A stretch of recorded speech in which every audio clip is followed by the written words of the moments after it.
Prosegue l'avvicinamento ai playoff promozione in Serie B1 della SEAP Pallavolo Aragona. Sotto lo sguardo attento di Paolo Collavini, le leonesse biancazzurre macinano allenamenti tecnici, sedute video e lavoro in sala pesi, per preparare a dovere l'esordio in casa in programma mercoledì 22 maggio al Pala Nicosia alle ore 20:30 contro la vincente del quarto di finale, la Dispoli Roma contro Oria Brindisi.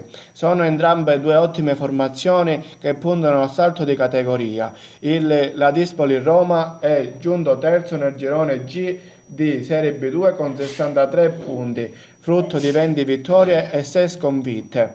L'Oria Brindisi invece ha totalizzato 60 punti in 26 giornate, ha conquistato 21 vittorie, 5 sconfitte e ha chiuso la regular season del girone H al terzo posto.